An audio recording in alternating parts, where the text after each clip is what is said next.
Squid Game, the pop culture phenomenon which has spread its tentacles all around the world and throughout multiple mediums. The #1 show on Netflix right now is obviously doing something right, but what is it about this show that makes it stand out amongst the countless streaming originals that have come before it? I'm Matt Rogers, and join me today as we take a look at the genius that is Squid Game. But before we get to that, if you want videos on the latest movies and TV shows delivered straight to your subscription feed, be sure to hit that subscribe button and ring that bell to not miss a single thing. Now, it takes a lot for a non-English speaking show or movie to make it big in English speaking countries. Unfortunately, a lot of people just don't like reading subtitles, but thankfully there's been some great examples of Korean entertainment breaking through those barriers. A perfect example would be 2019's Parasite, which did a clean sweep at the Oscars that year. But now we have Korea taking over our small screens also. Now from here there's a massive spoiler warning for the entire first season, so if you haven't yet finished the show, stop this video right now and come back when you have. Now the concept of Squid Game is simple. People have been given an opportunity to compete in childhood games for a chance to win a huge cash prize. But what I came to love so much about this show, and what I'll be talking about in this video, is how Squid Game subverts your expectations, leaving you never quite knowing what to expect. Predictability is so commonplace these days, it's nice to finally get a show that has you constantly guessing what's going to happen next, and rarely giving you the satisfaction of being right. Now, it all starts with the obvious. By contrasting bright, colourful, childlike rooms and games, the giant doll in the first game is a bit of a segue as it looks innocent, but its sheer size and emotionless face lets you know that something's up. But before you get too comfortable, you're hit hard with intense violence and utter disregard for human life, juxtaposition at its finest. There's definitely something unnerving about pools of blood and bodies scattered amongst an otherwise innocent setting. But the concept of expecting the unexpected doesn't stop there. Straight after the first game, the contestants decide to vote whether they want to continue. After everyone casts their vote, you immediately think the final contestant, #1, votes to continue the games, because how else would the show go on? It surely won't end after just one game. But lo and behold, he votes not to continue and the games come to a grinding halt. And now knowing #1's true identity, sending them home was a genius way to give the contestants more motive to continue the games and actually want to play. I think #1 knew from experience that upon returning, the contestants will give it their all for the remaining games, if they were to return by choice, and they do.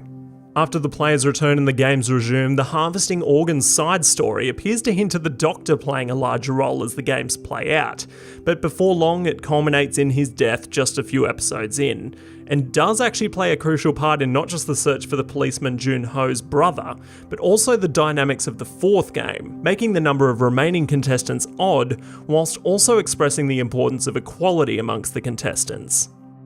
Once we reached the game of marbles, as there was an odd number of contestants, we just accepted the fact that number 212 is left partnerless and most likely eliminated. But expectations are subverted yet again, and we see her unharmed and ready for the next game. But I'm getting a bit ahead of myself. Back to the heart-wrenching game of marbles, a brutal mechanic was introduced and almost all contestants chose to pair up with their closest friend in the competition, only to have them realise they are required to go head-to-head with only one survivor. Not one line of dialogue is wasted in this episode, with some fantastic character building and contestants really showing their true colours. And don't even get me started on the wasted tears on #1. I have a rule that I always try to remember, and that is if you don't see someone die on screen, they're probably not dead. But having to select shapes, teams and partners force the contestants to make major decisions without any prior knowledge to support these decisions, leaving them with only instinct and no logic. My favourite example and my personal favourite game was the VIP episode with the glass panels. This game was expertly introduced by having the order of play chosen by the players, a dilemma that caused someone trying to prove himself by going first actually having the worst chance once the game began. With that logic, once the game is revealed, last position sounds preferable, but as the game timer dwindles, you soon realise those later in the pack are not in much better of a position. But let's talk about one of the main plot twists, the true identity of #1. This old man has a few tricks of avoiding death. The popular one that people are pointing out right now is he actually doesn't get scanned by the doll in red light, green light, probably why he smiles so hard throughout the game. But upon rewatching, I also noticed that when the riot breaks out overnight, he hides up high and yells out for everyone to stop, and the game organisers interfere almost immediately, because he's obviously at risk and unable to defend himself if it came down to it.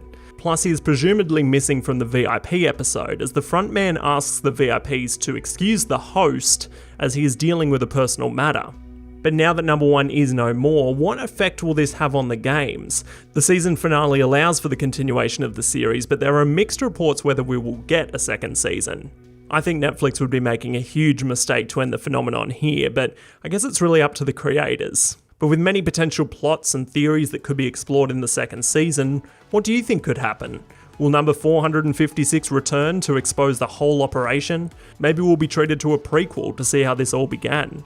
I'd love to hear what you think, so let me know. I'll be down there in the comments. But be sure to subscribe for weekly videos covering your favourite movies and TV shows. If you subscribed during this video, then welcome aboard, and if you had a good time hanging out, then spank that like button. This is Matt Rogers, and that is all.